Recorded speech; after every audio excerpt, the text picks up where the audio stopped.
It's the now streaming sports show reaching you live from the Advent Cable Network studio in the capital city of Abuja. All right, remember I'm not alone in the studio this morning. I have my co-anchor with me, Mr. Bolu. I have our guest, Mr. Rafael Ojaokomo, a social and sports commentator. I have Comrade Abraham Suku virtually. He is a political and sports analyst, and equally have Prince Kelechi Baebulam, who is a professional football referee and sports analyst.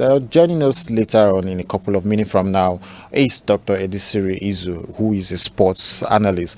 All right, so before we will start the discussion, we'd like to read out the front page of the Punch Sports Extra, and the lead story there has it at Old Guards. That's Canupinas versus Aimba. It says Musa Idei Brown face off reignite NPFL rivalry. Oh, that's beautiful. I see that story. It's on page 6 of Punch Sports Extra. And above the masthead, we have the story on Hen reveals condition for Joshua versus Wider's fight. That's on page 2. Page 6 has a story on Lazio rejects Brighton's Daily Bashiru's offer. All right.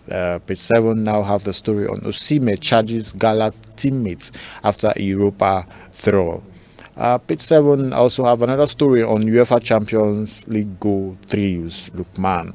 All right. So beside that, the picture story, the masthead picture, major story, we have the story on Mbappe response to Messi's jealousies claim, and that's on page 3 of the Punch Sports Extra.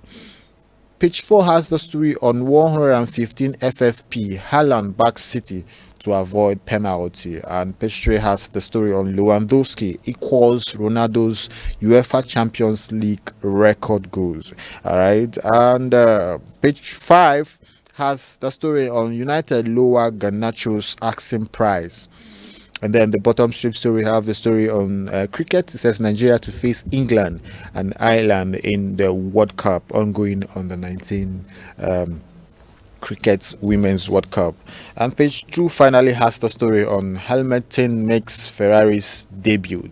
All right, and we have we must tell you back here, we must congratulate the chairman, the Shehu Diko led Nigerian National Sports Commission for the giant strides they are making recently in the sports industry in Nigeria. And then we also want to equally congratulate the NFF-led chairman, Mr. Ibrahim Musa, on the giant strides they are equally making in the Nigerian Football Federation. Now, one of the stories of our headline stories or topics for discussion this morning is the commencement of building of hostels, pitch inside the MKO Abiola Stadium.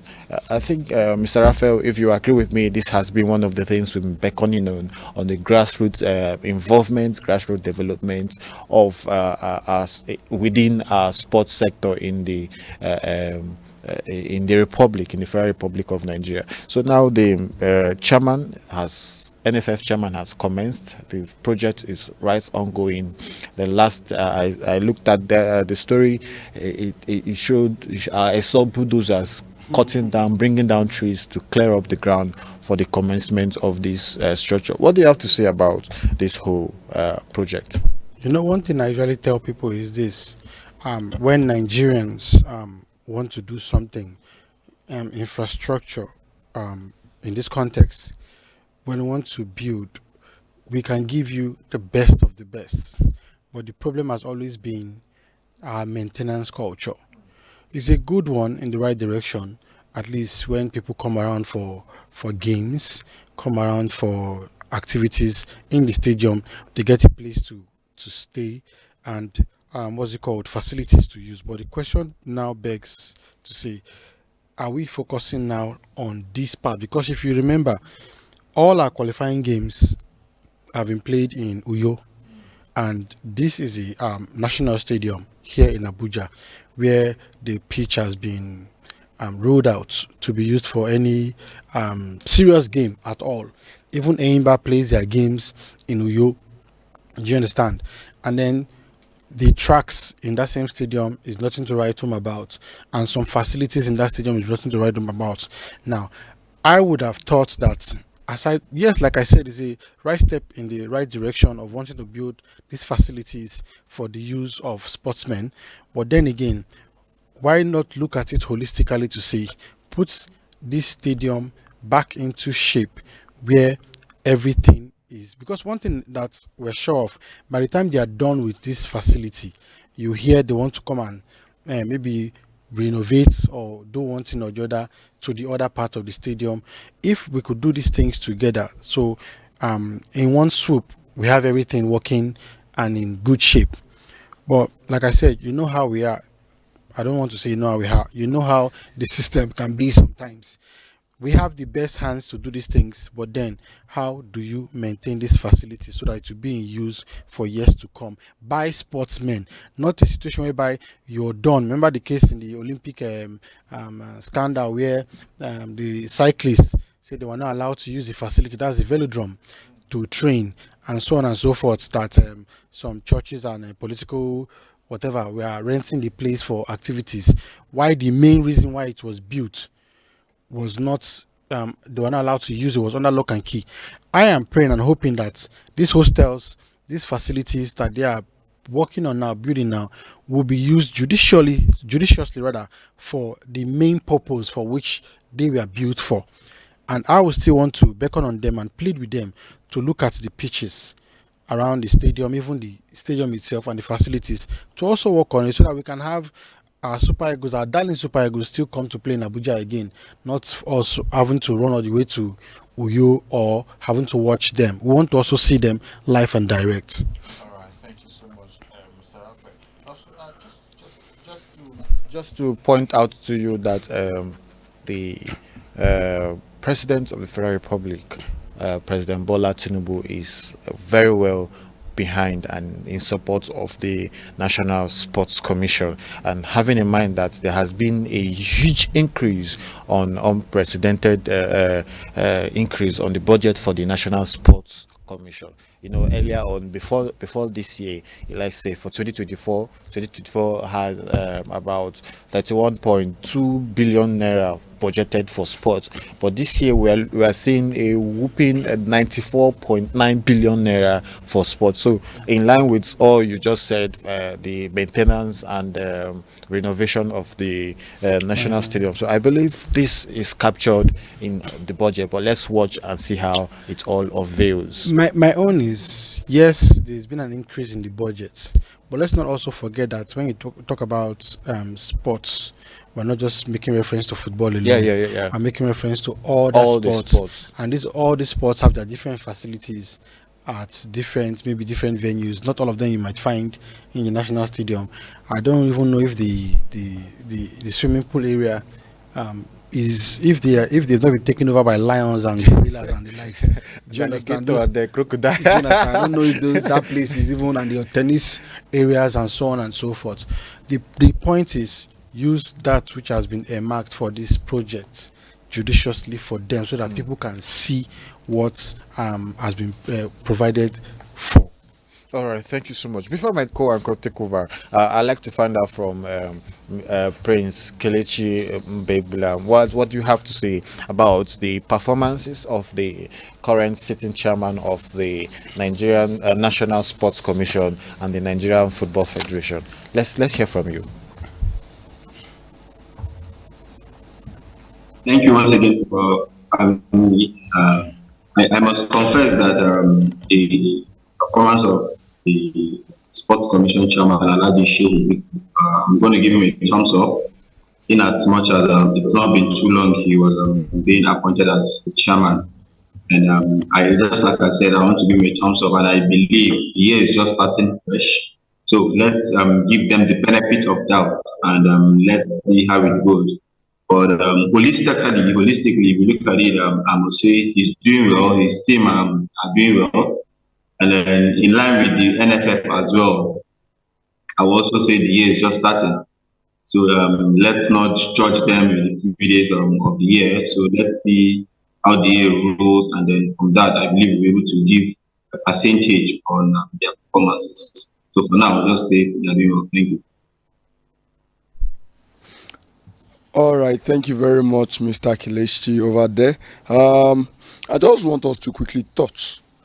Last week we talked about the cricket team, the female cricket under 19 team, and I think during the course of the week they played the Australia, New New Zealand, and, Zealand, and, and they came out and yeah, victorious. yeah. And given the fact that Nigerians, we are known to be a football loving country, and I just want you to touch on that, Mr. Rafik, because you need to see, quote unquote, the word we use in Nigeria, say the steez, the composure with which these young ladies have been able to, to prove themselves, the way they've been flying very, very high, and it's just been joy and excitement from the camp. According to a sport reporter, he says it's only women sports in Nigeria that is giving us joy now at the moment, because in all sports on all grounds they are doing very well. Who thought that Nigeria would ever be mentioned side by side? Cricket. When we talk about cricket in Nigeria, the only thing we remember is the insects. The one that looks like a grasshopper. Yes, that's eatable. That's eatable, yeah. You have carried it to food. It's actually edible. Oh God! Have small self-control. So these ladies have gone not just in Africa, but they went to the world stage. Some people might say, okay, at least they've tried, they've qualified. Let them just go and represent Africa. They've done one more than just going there to represent Africa. They've beaten one of the cricketing nations, which is New Zealand. Top team. When it was being reported on one of the news, said history was made today as Nigerians, yellow greens, that's what they call them. Yeah, the yellow greens, Nigeria under 19 cricket team beat New Zealand. Now they're going to be facing the junior team, right? Yes. The under 19, the junior female. My own take on this is, yes, we know. I don't want to sound like I'm underrating them or I don't believe in them or what have you. They might not win this tournament, but they have set the ball rolling. This is an under 19 team. It's telling you that the federation, that's the cricket federation in Nigeria, they are doing something. If you allow these people play for a long time, play together for a long time, bring in new talent into the team, they grow into the major team itself. Before you know it, we are competing not just in Africa but in the world. Now I think they're going to be facing Ireland and England. And we don't know what is going to come out. We hope that they're going to do better than what they have done thus far. But just by beating New Zealand alone, people just see you in a tournament and just term you passenger, or you have come to mark attendance. Exactly. But these ladies have not just gone to mark attendance, but they've gone there to tell the world that Nigeria is ready for cricket. They've made a statement about that. All right, thank you so much. So, viewers, please remember you can join the show by sending in your comments or calling in via our phone number showing on your screen. I get the news that Dr. Edesiri has joined us. Dr. Edesiri Izu, thank you for joining us this morning and welcome to the show. Please, can we hear from you? Good morning. Good morning, Mr. President.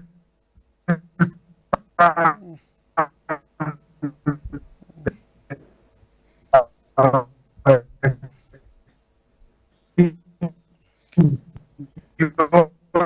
right, Dr. Izu, we just talked about the hike in telecoms tariff just a couple of minutes ago, and we're struggling to hear you right now in the studio here this morning. We can hear you. Network. What should I say? Network barrier. This is what we're talking about. This is what we just talked about earlier. Service delivery. How exactly? What is the quality of the service that these telecoms and these telecos are delivering to the consumers? Because you can imagine what we are experiencing just now. Exactly. Just so now, please, Dr. Izu would like to hear from you. Please try again to join. Try again to join the conversation. All right. Go ahead. Yeah, I can hear you now. Please go ahead.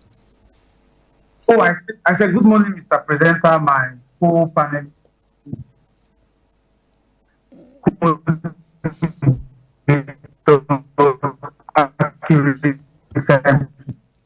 Oh, sorry.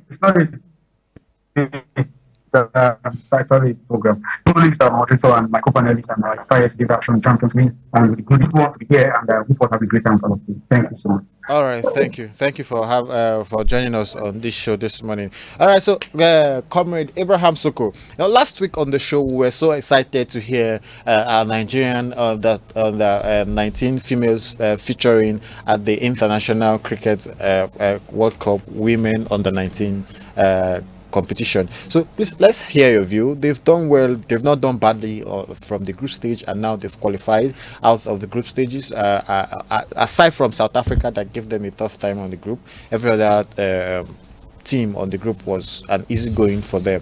And now they have been scheduled to play against England and Ireland. So what do you have, or what do you think, or what are your wishes for these young lads in this competition? Thank you very, very much, Mr. Ebuka. I totally wish them well. They have been able to make Nigerian proud and achieved an unprecedented feat. I was made aware that their win in the Under 19 World Cup was Nigeria's first ever win on that particular sport. You know, we discussed about the fact that cricket is not a sport that we are renowned for. So it's a very, very good one coming from this female team. And they were actually supposed to play Samoa. That was the team that they were scheduled to play. But I think weather issues stopped them from playing that. So they actually did very well. And they won against New Zealand with, I think, in a cricket balance, 18 runs. So I wish them well in their upcoming game against Ireland and England. And England is one of the top teams when it comes to cricket after Pakistan and probably India. So it's going to be a very, very tough one. But as far as the female team is concerned, never say never. So I think they are actually going to do very well. I just want to touch on briefly on this development of our MKO Abiola Stadium. I would want to say that we should, when it is worth giving commendation, we shouldn't hold back when it comes to commending our National Sports Commission, because we are very, very critical of some of the things that they do, some of the decisions that they make. You made a point that there was an unprecedented increase in the budget going to the National Sports Commission from, I think, 31 billion to 94 billion. And if we are seeing that they are developing hostels, they are building infrastructures, they are going to build a state-of-the-art pitch, I think that we shouldn't hold back in commending the people that should be commended. They shouldn't hold back in commending the presidency and the Bola Ahmed Tinubu-led administration. We are very, very critical on this stage when we saw the report of medical doctors going on strike. And if we are seeing a report that they are building infrastructures, they are going to build a state-of-the-art pitch, I think that it's worthy of commendation. Thank you very much, Mr. Ebuka. All right, thank you, Comrade Abraham Soko, and we'll quickly move ahead. And just like you made mention, we should not skip the fact that they are doing something that is good, or something that administration. Yeah, something they are doing something good to the benefit of the football grassroots development in Nigeria. So let's give them that accolade. All right, so please let's go ahead and let's let's hear from you on another story. I think and I want us to really talk about this, and I know this is going to be an interesting one for Mr. Rafiki, because the worst team in history, and this is from Amorim, talking about Manchester United squad after Brighton defeat. It's worrisome for a manager to see that about his team. It's something that we really need to know to talk about.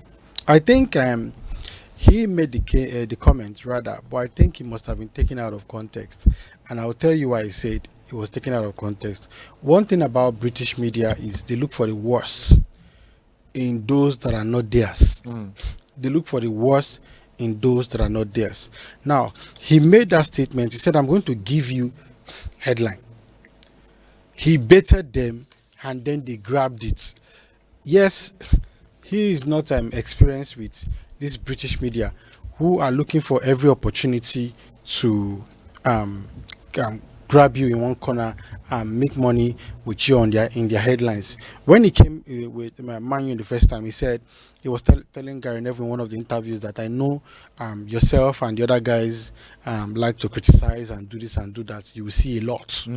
He started there, and then that day he said, I know you guys, if you listen to that video very well, you hear when he said, I know you guys say this is one of the worst Man United team.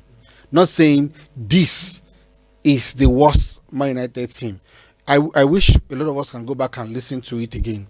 You know, you say this is one of the worst Man United team ever to have graced. And then when he went to the dressing room, we learned that he was very angry and even destroyed the TV and some things inside. No manager would be happy seeing this team defeating Manchester City, seeing this team defeating Arsenal, and then coming to play against Brighton, and then you don't understand what is happening. Two of those goals that went in, maybe Onana need to come and explain to us, because Onana, come on. There's nothing a goalkeeper coach can do for you there. There's nothing a goalkeeper coach can do for you there.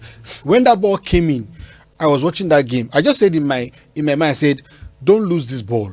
I'm telling you, within God, I said, don't lose this ball. So when he dives for the ball, when I didn't see the ball in my head, he caught the ball. Only for me to see the player carry the ball to the side. I said, what's happening? And then somebody wrote on one of the social media platforms that is the reward for stealing the best goalkeeper of the year in Africa after not doing anything. Now, you see people will come and say, look at the best goalkeeper in Africa. But we know English press. First, if you don't grant them interview, Mourinho suffered with them when they were bashing him and they said he's no longer doing interview again. They fined him, did all sorts, that sometimes he will come and just sit down and be watching, because either you talk, they fine you. You don't talk, they fine you. Ateta too has suffered. When Ateta was complaining, and then all of a sudden Arsenal started getting some kind of calls, he was fined, and then some things will happen in games. People say Ateta complains a lot. He got to a point, he said, I don't think I need to say anything now, the world can see it. Because if you speak, like one of the senators will say, you talk, you die. If you don't talk, you die. You die. So, and Amorim is not experienced in this kind of thing, and so he is one of those people who want to say things the way they are. But with the English press, you don't say things the way they are. Can always be caught off guard and off. I don't want that. And that brings me to this. Jose Mourinho just launched something recently, and in that video he said, "I'd rather not talk," and that will take me to Comrade Soko, because with the English media, you will always be in soup. If you don't learn the heart of managing the English media, provided you are not one of their favorites, you will always find yourself on the other side of the divide. Comrade Soko, we begin to wonder how Enzo Maresca has been able to manage this. But then for Amorim, he has started his trouble with the English media. Every top manager in the English press, in the English Premier League, has always found themselves at loggerhead with the English media. Comrade Soko, what's your take on this? Yeah, thank you very much. I don't agree that he was taken out of context. He actually made those remarks. Because for you to say, okay, if we want to try to contextualize, he actually also went into the dressing room, and the reports were emanating from the dressing room that he even broke their flat screen in the dressing room. That was to show how furious he was at that particular time and after that particular game. So I think this morning, he was actually trying to double back on these remarks. He said that he was actually referring to his record, that it's not good enough for him to win, for him to lose 7 games out of the 10 games he has managed. So that was what he was trying to do. So he's actually trying to, due to the pressure, due to the criticisms from the media, as you guys have mentioned, he's actually trying to double back on some of the comments that he made. So I would want to say that somebody said that Manchester United right now is like our national grid. They'll fail today, they'll come up tomorrow. So they actually have this consistency problem. So as I've always maintained, I don't believe that Manchester United problem is a player issue, a coaching issue. I believe it's a structural issue because we remember that Ronaldo came and he made some very, very heavy indictments on the management of the club. And I think Eric, former coach, also suffered from that. So even since Alex Ferguson retired, I think Manchester United have had more than 10 coaches. So they've not been able to find their feet and they have not been able to evolve. So if they are not able to deal with these structural issues, if they bring 5 coaches to coach that particular team, I don't believe that they are going to succeed. Thank you very much, Mr. Bowie. All right. So before we come back to Mr. Rafa, you want to say something on? I want to say that the same Amorim came this morning to say, like I said, it was taken out of context. Yes, he must have made that statement. Like I said, if you go and watch the video, you hear when he said it. That he, in fact, as a matter of fact, he was saying he was talking more about himself than the players. That one would say this is the worst Man United team ever because they're maybe under him. Do you understand me? So it's not a case of maybe him making that statement to make the players feel bad, because of course they're still playing games. If you make them feel bad, who will come on the pitch for you and play for you? Mind you, Sir Alex Ferguson retired but never left Manchester United. The legends left but never left. That's why you always see them in the news. And until all those elements are taken out of Manchester United, before that team will get itself. And recently, Sir Alex Ferguson was removed from, I don't know what group or whatever it is he was doing with Manchester United. He was just recently, that's why I said he retired but never left, because he still had influence with the team and whatever the management that was going on. Same applies to Gary Neville, same applies to Wayne Rooney, same applies to all those other players. But Mr. Raphael, seem to know a lot. These were people who gave their all for the club. A club that they gave their blood. How many times have you seen John Terry come to help Maresca? To come and help? How many times have you seen Frank Lampard came to coach Chelsea? He didn't work and they sent him away. Have you heard him? We've seen Mikel Obi criticizing. Mikel Obi criticized Jackson because Jackson, yeah. this is a team that he loves, that he played for. Yes. You don't find Mikel Obi going to the dressing room to tell Jackson what to do. But after that criticism, Jackson started scoring. And sometimes now he's not scoring again. He has gone back to his old self again. But he has gone back to his old self again. What I'm trying to say in essence is, all these other teams, they have legends who have played for this club. Sometimes they are asked questions about this particular team and they give you their honest opinion about those particular teams. Pires does it for Arsenal. Henry, the same thing for Arsenal. But you don't find them entering the deep of those teams to try to make those managers do things they want those managers to do them. When you bring them, give them free hand, go like other legends have gone, and watch the team from your screen and enjoy good football. All right, so let's move away a little bit from coaches, and let's go to the direction of a player, and where we'll tell you the story. We'll talk about the story of our own goal stopper, Maduka Okoye. Maduka Okoye has now been delisted from his club's team list, and he's on the line, on the fire line of a suspected football fixing and a whole lot of scandals. So before we start, let's start discussing this story. We want to hear from Kelechi, Prince Kelechi. You are a referee, and we see the case of Maduka Okoye in an assumed match fixing scandal, where he was given a yellow card at about the 90th minute or thereabout in one of the games against in the Serie A. So let's hear from you. What's the consequences of this? How is the panel being set up, and what is the process involved in all this in getting to the end of the pipeline? Prince Kelechi. Very much.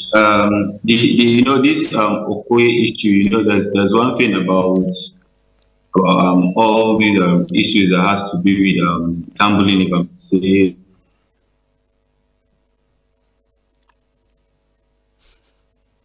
easy, it's not something that takes simple.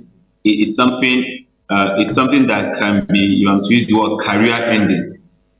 Okay, this Okoye issue, in as much as it's still under investigation, it's not something very light, if I'm to use that word. Yeah, you could remember vividly the issue of Sandro Tonali, Tonali. the Newcastle man who was given some few months and he just came back recently, and some other things, Balotelli and co. So this issue with regards to gambling that has to do with sport, if being caught and all those things, it's not something we take lightly in the sport world. We expect everyone to be open, to be free, play with an open mind, not seeing gambling into play just for one gain or the other. In the Nigerian context, if I'm to bring it back to the Nigerian context, in the referee world, you have used that in the referee world. Once you're being caught, we have this language. You say we throw you inside cooler. So and once you've been thrown inside cooler, just forget about it. Your career is done until the panel decides to open your case and then see how you're going to plead, either guilty or not guilty. But for Maduka Okoye, I must say it's really unfortunate. In as much as the case is still something that is being going on, we pray and wish him well, and also hope he's not being found guilty, because if found guilty, certainly the law is going to take its course. Thank you. All right, thank you, Prince Kelechi. Dr. Edesiri, I don't know if you want to tell us more about this issue of gambling in gambling activities by players of this very young age. We see that Maduka Okoye is just about 25, 26 years. 25, 26 years, and we get young players like this getting involved in such things. And have it in mind that if he's found guilty, he's probably going to lose 4-5 years of his career period to this case. So, Comrade Abraham Soko, please, let's hear from you. What do you think about gambling, match fixing, and players' involvement in all these kind of scenarios? Thank you very much, Mr. Ebuka. So I want to start by reading a comment by Kylian Mbappe on sports betting. He said that sports betting is destructive. It has destroyed some people I know. That's why I refuse to do ads for sports betting. I care about my image rights. This was a comment made by a superstar. And I want to take a different approach when it comes to this issue. I'm not condoling what Maduka Okoye has done. I'm not condoling it. If as you have rightly said, if he is found guilty, it has the potential of actually ruining his career, because the ban that comes with this offense is quite hefty. But the approach I want to take is that when you come to the Premier League, half of the teams in the Premier League are being sponsored by these betting companies. You go to Leicester, you go to FT Bournemouth, you go to Southampton, then you go to West Ham. Half of the teams, you can check and you can verify. Even Aston Villa. So the question I want to ask is that why do we continue heavily accepting sponsors from these betting companies? There's something that we say locally, that a meat that you don't want to eat, you don't bite it. So why do we allow this practice in the world of football? So I feel that in as much as some of these players, we also saw the scandal with I think Paqueta in West Ham is also facing an investigation. So I believe that the sports world had to actually do more when it comes to actually stopping the promotion of these gambling companies and corporations. And same, we are seeing the same problems in Nigeria right now. when you see a lot of betting companies that are not being regulated, yeah, we are seeing a lot of people, a lot of youths that are actually being ruined by these sport betting companies. I'm very critical about it because it makes me sad because there's no form of regulation. You can get 2 million today, and in the next 1 week, your 2 million must have been exhausted. Extra, yeah. The betting companies just want to take. In the developed world, when they know that okay, you have a betting problem, there's what you go into therapy, you go into counseling. There are ways that they try to go into to try to make you discourage you from participating in all this. But when you come to Nigeria, we see our youth are so enmeshed in the world of sports betting. It's a really sad one for Nigeria and for the world as a whole. Thank you very much. All right, Comrade, before you go, before we let you go on this, I want to find out from you: has betting not become, or has football and betting, have they not come a long way together? That it looks like that's the fun of betting, that is the fun of football. The fun, most especially for some persons, the fun of football is the fact that it gives them the leverage to place their bets and do one thing or the other.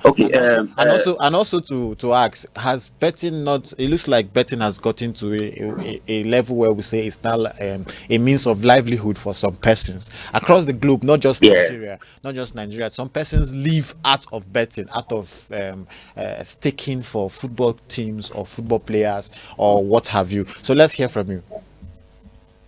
Okay, thank you very, very much. You have made a very, very good point. The initial reason why betting, I feel, was introduced to football, to sports, I believe, is to maybe put an element of, is it fun into the game, because when you know that your money is involved, you have that exhilarating experience, you are happier and all that. But what I am saying is that it's the addictive part of it. That's what I am against. It has now become an addiction. People don't go into sports betting for fun anymore. It has now become an addiction. It has, as Mr. Kylian Mbappe has said, it has now begun to ruin lives. And I believe that this was not the intention for the promotion of these betting companies, and that's why some bookmakers try to say, okay, bet responsibly, and when they know that they actually put an amount that you should not exceed. Are you getting? There's a form of regulations generally, but when you come to Nigeria, you don't find these regulations there. You find a way where sometimes when you even win big, these sporting betting companies are refusing to pay you. They start citing things about you having multiple accounts, and when you are making that initial deposit, when you wanted to make that, they will allow the deposit. When you have actually win, when you want to withdraw your profit, they start citing rules and regulations that prevents you from getting your profit. Exactly. What I want to say is that I am against the addictive nature of sports betting, and I believe that it should also have some form of regulation so as not to continue ruining the lives of Nigerian youths. Thank you very much, Mr. Ebuka. All right. Sorry, can I say something? All right, Prince Kelechi. All right, just chip in. Okay, just like Comrade Soko said, in the developed world, you see these betting companies sponsoring teams. Now, they are sponsoring teams does not mean you as a player of that team to engage into betting. And there's a different context entirely. They are sponsoring. Even if you come to Nigeria now, you see some teams in the Nigerian league are being sponsored by Bet Nigeria. Okay, now this is a means of them promoting their brand. That does not mean you as a person to engage in that. You see some players, they are going to bet, I'm going to have a yellow card in this match. Go and bet it. I'm going to have red card. No, that is not the essence of having these companies promoting or sponsoring these teams. Just like he has mentioned, some teams, Southampton, West Ham, and the rest of them. Yes, they are being sponsored by these betting companies, but that does not mean players. Okay, that does not mean players to engage into betting. No, that is not the essence. All right, we have other companies, other products that are also sponsoring. For instance, we have the picnic in context of Nigeria. We have the Fly Emirates that that is sponsoring Arsenal. Now, does this other company, do they encourage betting? No, they don't. If you go to the boxing world, you're going to hear Mr. A betting that Mr. B is going to win.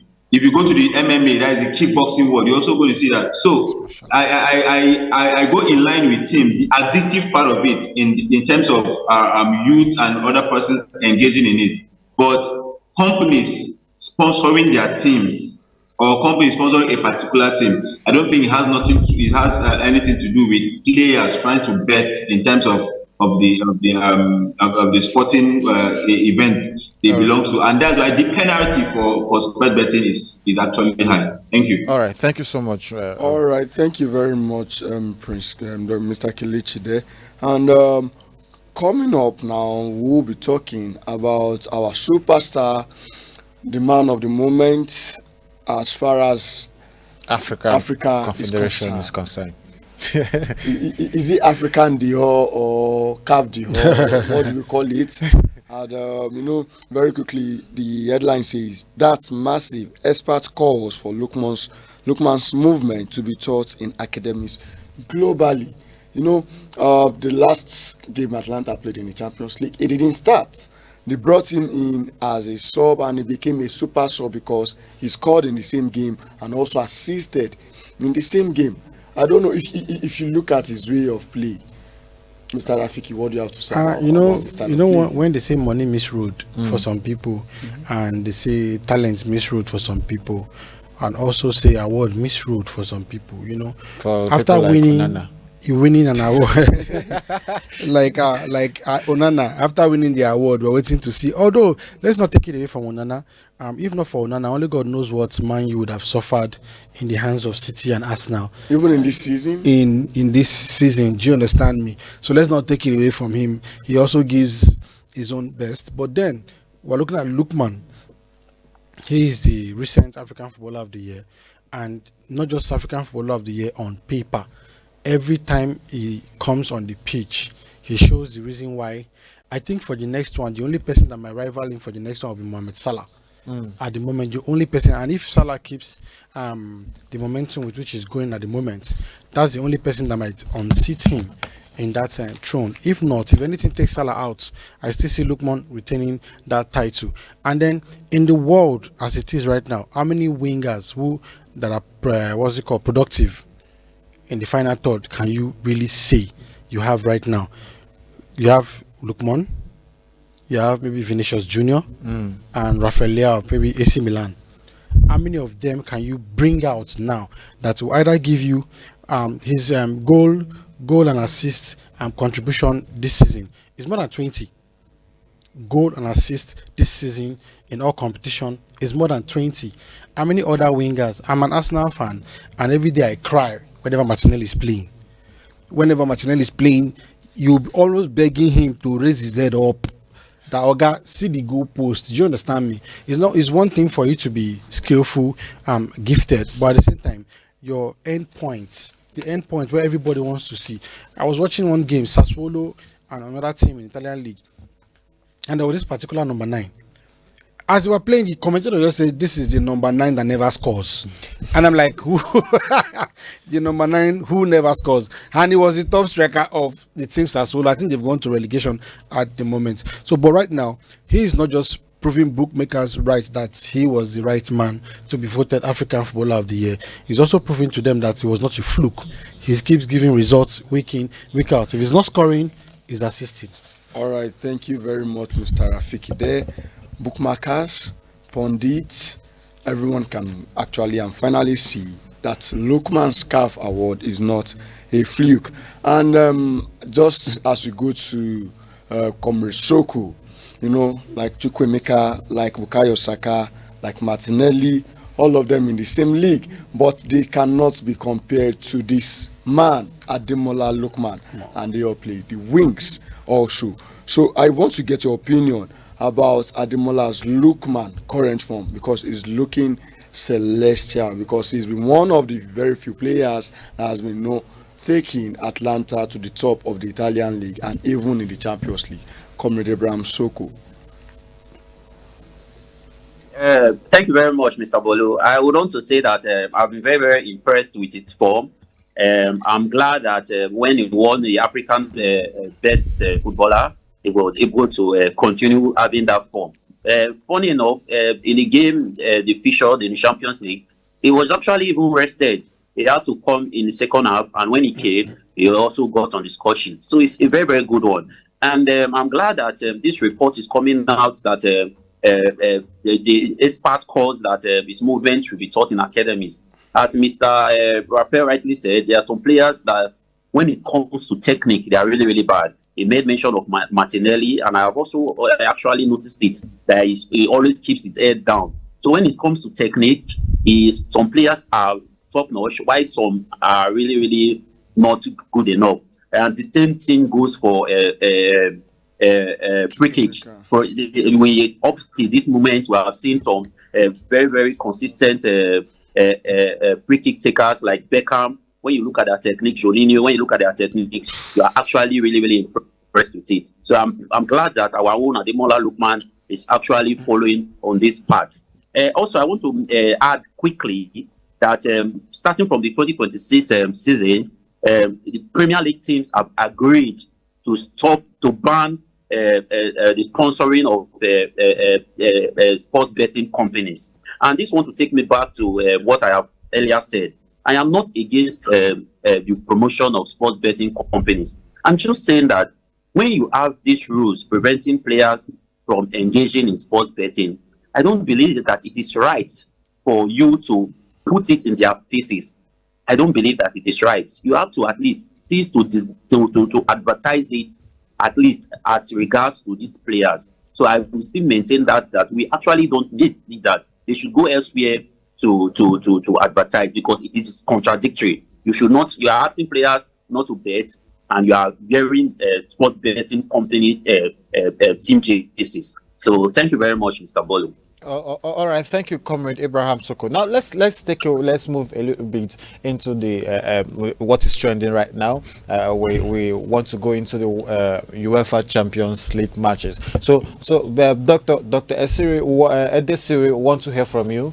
You know, like just couple of hours back, we saw the match where Galatasaray couldn't win their match. They had a draw, and we also saw some wonderful moments where Manchester City couldn't also win their game against PSG. We saw Real Madrid doing massively well in their last match, defeating their opponents 5-1. We saw Liverpool also sticking to the top of the Champions League table after the match day 7 of the 2024-2025 UEFA Champions League. So I want to find out from you, and at the end of the match we have seen worries about Victor Osimhen's performance, and some recommendation that says sign him, or some people are saying don't sign him, or don't pay him 24 million pounds or euros or thereabout. The other people are saying let's go for him. So let's hear your review about the performances of different clubs on the UEFA Champions League match day 7 matches played. Dr. Edesiri, please, can you kindly unmute your mic? We can't hear you. Sorry, your line was breaking. Can you repeat the question, please? I really didn't get the question. Oh, all right. So we're just asking of your review of the match day 7 of the UEFA Champions League games. Okay. Very, very. And Global Real Madrid always deliver, and as usual, is definitely, because now it's looking like we will not be able to meet up qualifying in top 8, but at least they have a chance of getting to the top 24 for the playout in the first place, which is a good sign. Unlike Man City now that we failed not trust Bayern Munich mercilessly, not by 1, 2, but actually 3 unreplied goals, and it was unexpected completely. And even the betting public, I'm sure that one would have also destroyed so many tickets yesterday. Arsenal also won 3-0 as expected against Dynamo Zagreb, which they are very good at, beating the small boys. And then when it gets to the real schools, they are nowhere to be found as usual. So we should just enjoy the run while it lasts, because we know that when the Doctor, you're starts, sounding jealous. they will be gone. No, it's not jealousy, it's historical. It's historical. I used to be an Arsenal fan, so we can talk for 2 weeks, and I'll give you facts that when it gets to business end, they will always choke. See now, in the last 2 years, they've been knocked out in the first round, in the third round. That's now for you. So they are doing their best, just like they did last year. And when it got to the first meaningful opposition, which was the weakest Bayern Munich in decades, with their own German first time in 11 years, Arsenal still will not beat them over 2 years. So that's what I'm trying to say, that when new show starts, we know who's that next. Again, considering the results, Shakhtar Donetsk is coming back from the dead. They didn't start well, but now they are pushed up. But Man City really needs to up their game, because if they continue like this, club region will not be very easy pushovers for them. And it's becoming a deeper issue, because in this season alone, Man City has lost 3 goals at home to Feyenoord with 3-0 to 3-10. And then yesterday again, they lost 2 goals against a very, very weak PSG that I'm sure that my secondary school alumni really deal with now. For PSG, it's really at their weakest. No Mbappe, no big names, just Dembele that is injury prone, that is the star player there now. And yet that same weak PSG could come from 2 goals down to flog Man City 4-2. At this point, they really have to start looking at their options. And if you ask me, there's something that the people that are pointing towards divorce for Pep Guardiola, their coach. But I think there were so many things. Man City got complacent, number one. No reasonable club should have left all their eggs in the Erling Haaland basket with Man City and Atletico Madrid. Man City sold Julian Alvarez to Atletico Madrid. Now compare Atletico Madrid's performance and position both in their league and in the Champions League, who bought Alvarez, to Man City, who sold Alvarez. So there were so many players that contributed to the team, but because Alvarez was Haaland, big player, taking all the glory, scoring most of the goals, the team thought they could do without the other. In acting, you have the main star, the lead star, and then you also have the other supporting cast. So they thought they could do without those supporting cast. And so they let somebody like Alvarez go. And so, unlike before, when Erling Haaland is not scoring, Alvarez can just chip in to some of those crucial goals. Now that Erling Haaland, who has always been, in my opinion, purely a goal scorer, if you take away goal scoring, then Erling Haaland has almost no value to the team. So now that his goal scoring has dropped, there is no Julian Alvarez to come in and bail them out of those goals. And then to make it worse, Rodri is also injured. So they didn't make enough plans for contingents, just like Arsenal always do. And so when you see Saliba is injured, Arsenal usually crumble. Once Saka is injured, Arsenal usually crumble. And so that's exactly what's happening to Man City now. And so they really have to look inwards and see what they can do. Otherwise, there's a real prospect that Man City may not, because Club Brugge will come and defend for their lives in that game. And nobody should push over now. It's unfortunate that the Champions League format brings so much jeopardy. But overall, it's a good time, and it's already bringing up some tasty pictures for the round 16 qualifiers. But it was a very good time. Very, very good time. All right. Thank you very much. So let's look at. They will have a couple of matches for the Europa League this evening, and so let's have your takes, your view, your picks for some of the teams. We have Man U match. We have a Porto match. We have a Lyon match. We have Fenerbahce. We have a couple of matches this evening at the Europa League. So please let's have your picks, Dr. Desiree, please. Just a few picks.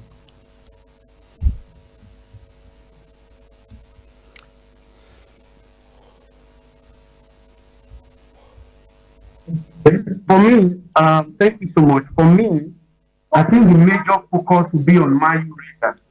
How will Man U respond to the very damning comment by their coach that this is the worst Man United team in their history. The coach has come out to apologize, but it's left to be seen how they are going to react. Somebody said there are so many things that do not go back. The spoken word, they sent arrow. So the coach has said it, even if you apologize 100 times, you can't take it back. But so it's not left to see how the players will respond. And you know, man, they are a very mutinous club, just like Chelsea of those days of Drogba and Terry. When they want the coach out, they know what to do to get the coach out. So having insulted them and called them worst thing in this team, everybody now watching to see whether the players will retaliate. Considering how it's also trying to push established players like Rashford out of the club, and whether they want to be in solidarity with the fellow players or they want to play and fight for the club. So for me, that's the match I will largely be looking out for. I'm predicting mine to win. Rangers, as good as they are just assistant local champions from Scotland.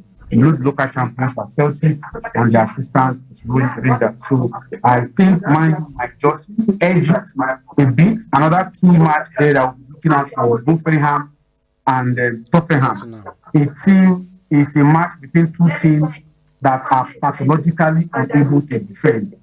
It's against their laws to defend. They don't like defending. So it's going to be a match that I expect to be full of goals because Wolverhampton, they don't love defense. Tottenham are unable to defend. Only they want to defend, just can't defend.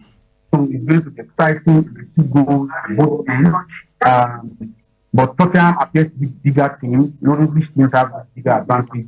And then Christian Romero has also returned from injury and may likely play the match. That might help bolster Tottenham's defense. I may not be the correct score line, but I know the goals at both ends. Another one I'm looking out for is AZ Akma and AS Roma. Roma, under their new coach, the very beloved Claudio Ranieri, they turned the corner and they tried to show that what they say that new bloom sits clean, but old bloom knows the corner. So Ranieri has brought a new lease of life to Roma. They are winning matches, they are drawing some, they're not losing like before. So I'll be backing Roma to hold their own against AZ. But AZ are also not pushovers because AZ beat Mourinho's Fenerbahce team earlier in the tournament. So they are not pushovers. They also drew the mighty Galatasaray 1-1. Galatasaray have been smashing almost everybody, scoring an interesting match. Finally, to avoid taking more time from everybody, I will be also looking at Fenerbahce and Lyon because of the Mourinho factor. Fenerbahce are also under pressure because Mourinho has not delivered as expected. They are about 9 points behind the league, and so they need the Europa League to dry their tears. Otherwise, Mourinho might be on the verge of losing his job. But like you know, Lyon are also no pushover. They have Lacazette and a few other players who are also very good. So it's going to be a very exciting time. Fenerbahce will as usual try to defend and break on the counter. They have some quick players who can also do the job, but they are not the proper typical Mourinho team that when they start defending, they can defend maximally. But this Fenerbahce team are not cutting already to play. So I also see that game being a difficult one for Fenerbahce to win, even though they are at home. Porto would likely beat Olympiacos because Porto are free scoring. But overall, we look forward to another good time of football. And Lazio say that also another game that we look out for because Lazio is a big team and they are home. And also say that if they are concerned, don't score too many goals. So maybe they might just score one, mark their attendance and start coming. But Lazio, I expect Lazio to take the game. Thank you so much. All right, thank you, Dr. Desiri. So please, briefly before we will end the show this morning, we want to talk about the English Premier League, and we have a couple of hot futures for this weekend. And in 10 seconds, I would like to get all of your views. When I say all, I mean Komen Soko, Prince Kelechi, Mr. Rafiki, and Dr. Edisiri. So let's hear let's start from the okay, who should I start with now? Okay, let's start with Raphael. Mr. Raphael, let me have your pick about this weekend, the main match. Let me guess it. Let me see if you know the main match for this weekend. Let's have you and I know we're going to be talking about Chelsea, Manchester City. So let's hear your pick. We're going to be talking about so in 10 seconds, let's hear your pick about Chelsea, Manchester City. I don't know why. On my way here, I was telling myself that the sky is going to be blue that day, but it's the shade of blue that we're looking at right now. And my money right now is on Chelsea. Okay, thank you very much. All right, Prince Kelechi, let's have your pick. What's your pick on the match, the main match for this weekend in the English Premier League? Manchester City against Chelsea. Chelsea is home.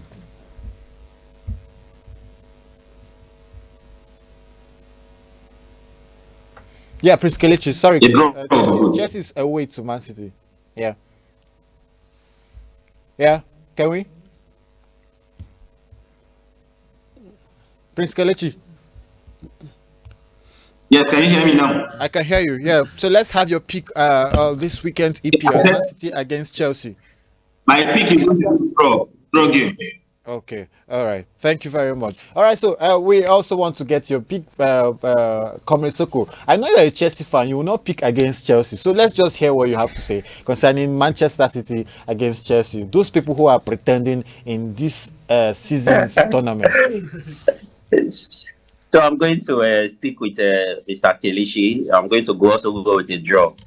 We know that Manchester City has been very shaky. The coach has been having some personal problems off pitch, which is divorce and all that. But I'm still very, very wary of the Man City team. So I'm going to go with a draw to that particular fixture, which is a good result for Chelsea at this point in time. All right, so since you are not contending for the trophy, they're not. Yes, yeah, I think you might just need to get swallow for that game, because if they are planning for a draw, you need something to swallow. All right, Dr. Desiri, please let's have your own pick. Manchester City against Chelsea. Is the sky going to be blue that day? Dr. Desiri. It's going to be blue. It's the color that we don't know. But I would be more tilted towards Man City because of the home advantage, and because largely that Chelsea don't have enough firepower to kill off Man City. Jackson is more an entertainer than a goal scorer. So that will be the thing. Then I'm also expecting goals. Please, you should help me bet goals to do the job. We just need to drown those defenders. Please. So you should join me and bet goals to destroy and devour Arsenal. That will make my so that they stop. So that they stop. This is personal. This is personal. Doctor, this is personal. They're just making space. All right. All right, thank you so much, Dr. Desiri, for making out time out of your busy schedule to be on this show this morning. Also, thank you to Prince Kelechi Baibulam for also giving us your time. We cannot thank Comrade Soko enough for always making out time for us on this very show, and also to my wonderful guest here in the studio, who is always at the tip of it, who is always ready at every point in time when we call upon him. He is always here to answer to our call. Thank you so much, Mr. Raphael. Thank you for gracing us this morning. To my co-anchor, what do you have to say? The sky is blue, navy blue or sky blue, and whatever color of the blue. Let us leave it at that.